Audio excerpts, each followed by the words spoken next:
Yo, what's up, Chain Gang? It's your boy Kodak. Welcome to the inaugural episode of the 2025 season of Chain Gang Chats. Today, we're going to be diving deep into the Detroit Lions offseason moves, acquisitions, and what we can expect as they gear up for another NFC North crown. Let's dive right into it.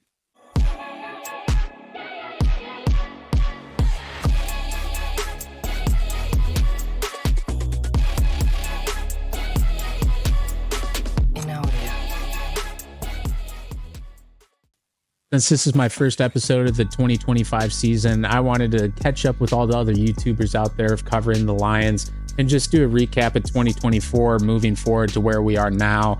So looking back on last year's season, let's just give it up for the Lions with the franchise best 15-2 record, clinching the NFC's top seed and sweeping the NFC North Kings of the North once again. 2 seasons in a row, but that playoff loss to the Commanders still stings super deep. I'm still pretty depressed about it. I mean, I'm pretty sure my soul left me just watching them absolutely blow it in that divisional game.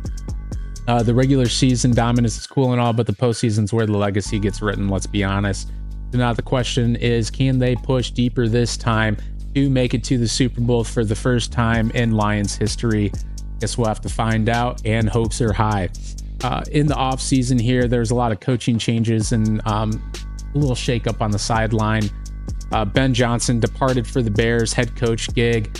Detroit turned to John Morton as the new offensive coordinator. Morton is a Detroit native, previously served as the Lions senior offensive assistant in 2022 before joining the Broncos as their pass game coordinator.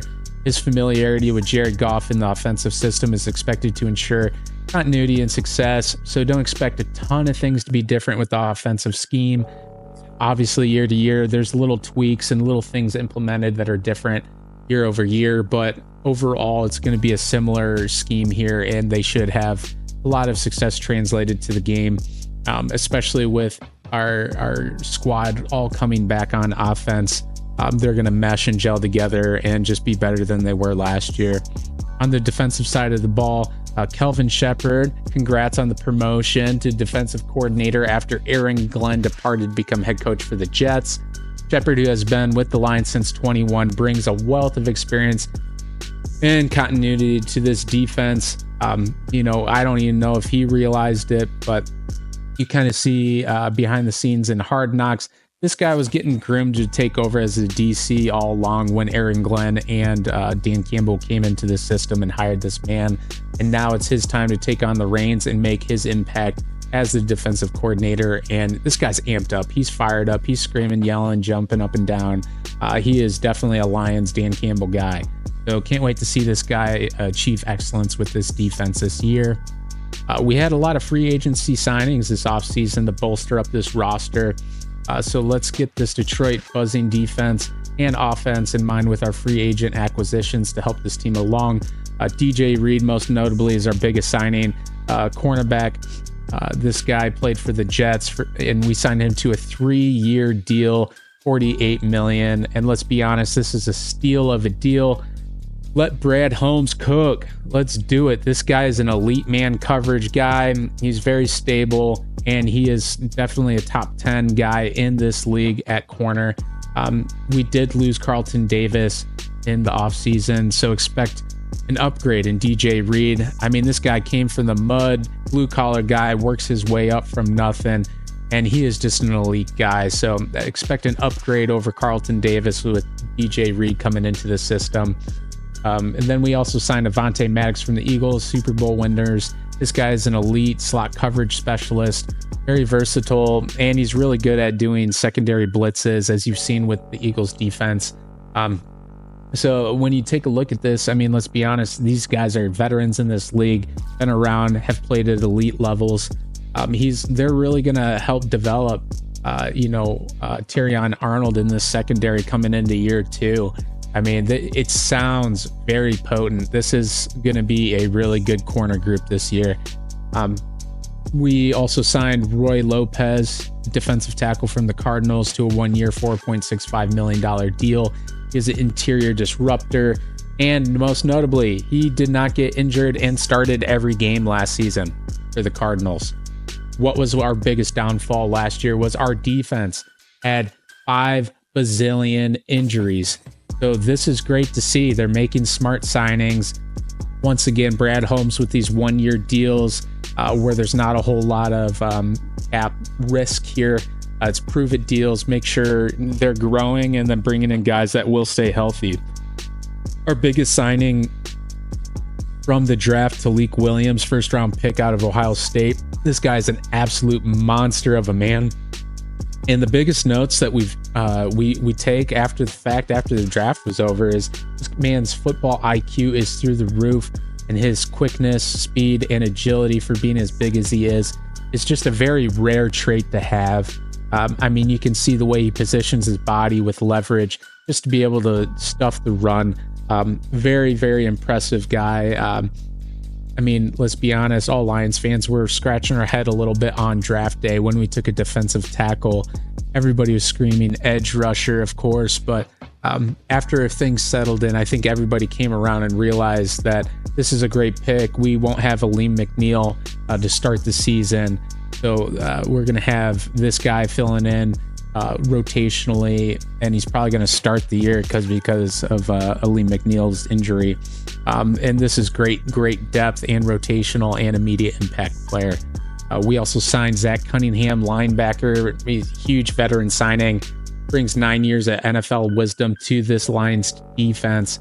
He led the NFL in tackles in 2020 with 164, and he will compete alongside Campbell, Anzalone, and Barnes to push them to their limits, help mold Campbell and Barnes since they're younger, and then also they just have competition in camp going into the season. I mean, how do you grow as a team if there's no competition? You bring in guys to compete. So this is a great signing, one, for veteran presence, and then two, to push these guys to just compete for their roster spots. Unfortunately, we did lose Frank Ragnow to retirement. Thanks, Frank, for all that you did. Absolute staple for the Lions for 7 long seasons. Even before the Dan Campbell regime came in, he's endured a lot and got to see the growth and the success the Lions had. So I'm happy he was able to be a part of this culture change. So in the offseason, we did sign a backup depth player, Tristan Colin from the Cardinals, as a center for some depth here. And then also we drafted Tate Ratledge from Georgia in the 2nd round to be able to fill the void that Frank Ragnow left. So hopefully this one works out with our line and they look just as good. Looking forward to seeing what this line can do. Now let's talk about some hidden gems, these quiet playmakers that maybe aren't getting as much buzz as some of the other players and signings we've gotten. So don't sleep on these up-and-coming dogs ready to steal the show. First up on the list, we got Kirby Joseph with the huge extension. Led the NFL with 9 interceptions in 2024. He's a playmaker in the back end. We're happy to have him on the team long term. Obviously, one of the best back ends in the league with Brian Brandt. Terrion Arnold's next, 2nd-year corner. Let's see him ready to level up behind these new veteran signings we got in DJ Reed and Avonte Maddox. I think they're just going to mold him nicely and get him to be this leveled up starter full time. Can't wait to see his progression. I mean, he had a lot of promise even in his rookie season, being sticky, little penalty prone, let's be honest, but maybe we'll get things cleaned up and turn this guy into a top-notch guy. And then our huge signing, Ahmed Hassanin from Boise State. This is a pass rush machine with 24 sacks in 2 college seasons. I know he went to Boise State, but man, when you look at the tape of this guy at his combine barking at these coaches before the drills even started, I mean, this guy's a spitting image of Dan Campbell. Like if Dan Campbell went to Egypt and had a kid with some lady, this guy would be the Egyptian Dan Campbell, and that's what he is. Really happy to see his presence with the Lions. I think he's going to have a lot of push with energy with this team. Even though he was a 6th-round pick, he will be looking to make an immediate impact in any way that he can. Look forward to seeing his progression, even being as raw as he is. Now for the 2025 season outlook, Let's see how it all plays out on the field. The offense with Morton calling plays now, expect a smooth transition thanks to his past with Goff already and familiarity with the system, already being with the team in 2022. Center depth with Colin should help shore up protection along with Tate Ratledge in our draft pick. That guy's an absolute mauler. He's getting a lot of praise through rookie minicamp and OTAs. Our defense, our secondary is elevated with Reed and Maddox and a second year in Terrion Arnold.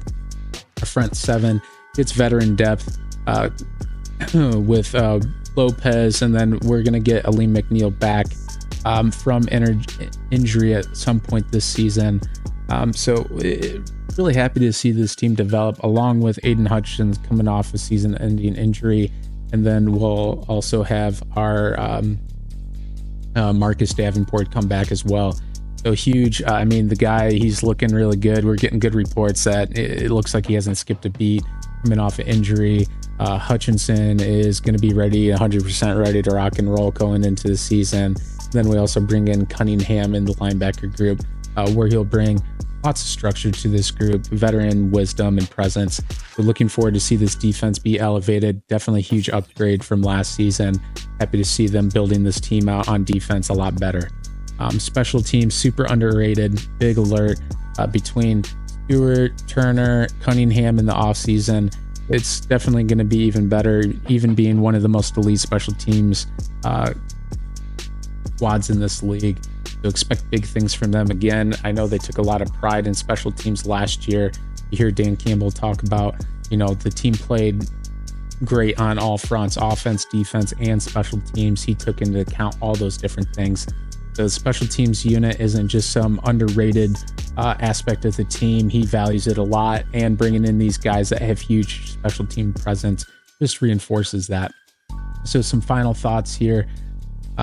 This isn't just a roster refresh. It's a retooling with purpose, veteran experience, O-line stability, depth at every level. It all points to a team designed not only to reach the playoffs, but to dominate.